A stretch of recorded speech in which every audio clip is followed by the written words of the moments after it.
Hello, everyone, and welcome to another match of Littlewargame.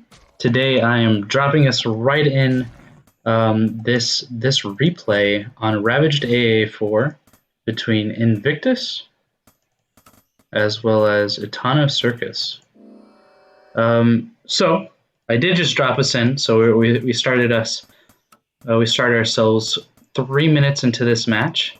Invictus has opened us up into a 2-den opener, while ItanoCircus has gone for a little bit of a raider or a standard Rax opening, getting these 2 raiders out, and then also going for a 3rd raider so that he can be able to defend against this 2-den opening.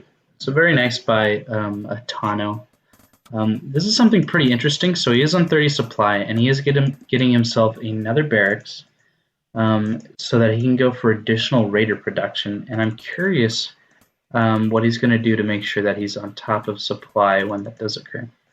As we can see here, getting up to 3 raiders is really nice because you can start one-shotting these wolves as long as all 3 attacks get to 1 wolf, which is really nice. Oh, we do have another house, so that is how Itano is going to manage to stay on top of the production there. So from what we can see in this opening, we are going to have a little bit of a Raider versus Wolf play coming out from both of these players. Both these players doing a fantastic job of juggling back and forth. ItanoCircus making sure that his Raiders don't get stuck in his opponent's main base and thus potentially lost. And then Invictus doing a very good job of trying to bait him in. And so if ItanoCircus does go in too hard, he can start using his workers to fight. Invictus is going for an expansion at this point, so being the beast player, having to go for additional bases to try and get a little bit more resources, I think is a very curious move when your opponent has 5 raiders on the other side of the map. Both these players going for this fight. ItanoCircus losing 1 raider, and Invictus losing a lot of his beast army. As we can see there, up to this point, Invictus losing 5 wolves and a snake versus the 1 raider by ItanoCircus. That is something that's very interesting to look at, though. The fact that Invictus did decide to go for that snake charmer, and thus these snakes are going to be able to do a lot of ranged attacks against some of these raiders here. We see the engagement happening again. ItanoCircus does go in for the attack, and as we can see here, Invictus using the workers and his own mineral line to try and deal the damage back to the workers. I'm curious how many workers Invictus may have just lost there. So 4 workers at this point. So 3 workers lost from that engagement.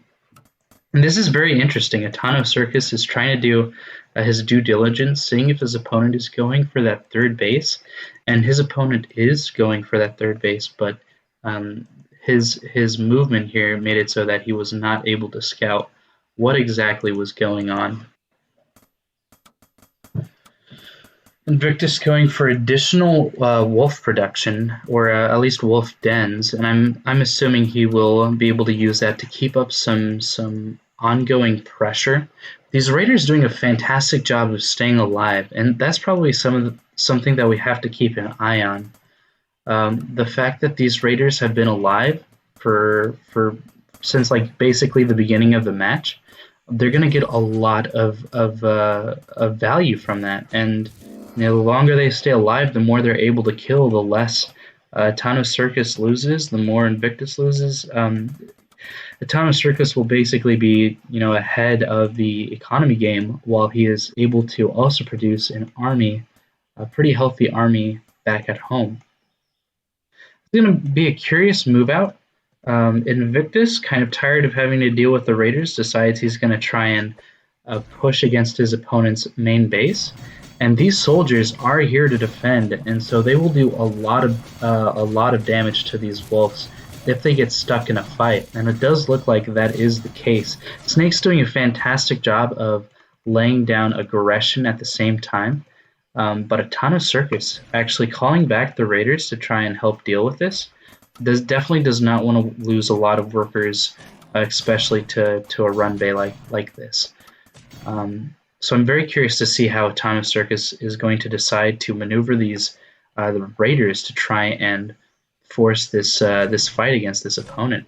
Doing a fantastic job of surrounding, and my goodness, ItanoCircus just showing how much value he is able to get from these raiders, saving as many as possible, while at the same time just absolutely annihilating his opponent's force there. We do see a little bit of tech decisions. So from Invictus, he is going for this +1 upgrade, while at the same time, ItanoCircus has gone for this advanced workshop. So doing a fantastic job of playing towards the mid game now, trying to get more ahead in terms of technology, trying to see what exactly is going to make it so that they can win the game, win this match. ItanoCircus going for additional barracks production as well. And so now we do see this this full-on engagement here with the soldiers, this priest, and these archers available against these wolves and snakes. Very curious to see how this is going to go on. Raiders in the front line able to do a lot of damage. However, you do want the soldiers to be in that primary front line to soak up a lot of the damage here. And so Invictus is forced to kind of give ground into his natural base, and ItanoCircus is just fully pushing forward, able to heal with this priest, and now is in the worker line of his opponent. These workers are going to be able to do a lot of damage to his opponent, but they are also trapped against these soldiers and archers. Snakes trying to do their best against these soldiers, while at the same time these wolves are wrapping around, attacking ItanoCircus's exposed flank. But at the same time, we see here that Invictus is really not going to be able to deal with this with the current forces at home.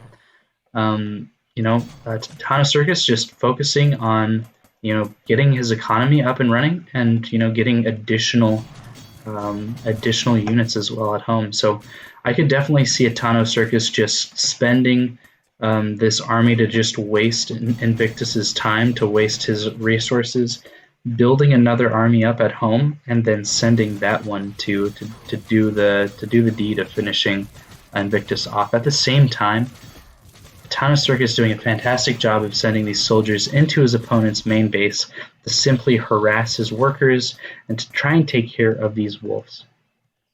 Very well played by both of these players, I would say. Even with the airship now, ItanoCircus could try and do some raider drops. I'm very curious to see if he would try and pull something like that off. We still do see these two soldiers fighting this beast army here, but that finally does come to an end. At the same time, we see Invictus try and rebuttal with a counterattack of his own, sending these wolves and snakes to his opponent's third base to try and do as much damage as possible. At the same time, ItanoCircus making a fourth base of his own and sending his army units to try and deal with this run by. Ooh, excuse me. We do see a steady stream of beast coming up and down, so that's going to be very curious to keep an eye on. And at the same time, ItanoCircus has a airship full of soldiers that he could potentially use to try and harass his opponent's main and secondary bases here. Very curious to see. We'll have to keep an eye on what happens there. At the same time, Invictus sending another detachment of units to go to this fourth base location and really try and deal with that. At the same time, ItanoCircus has harassment of his own, and Invictus is being repelled by this force here. Soldiers doing a fantastic job of trying to snipe this upgrade facility. At the same time, there's so much going on this map right now at this point. Invictus trying to go for this base here, really trying to go for these workers where he can do a lot of economic damage against his opponent. At the same time, again, we do see this airship here.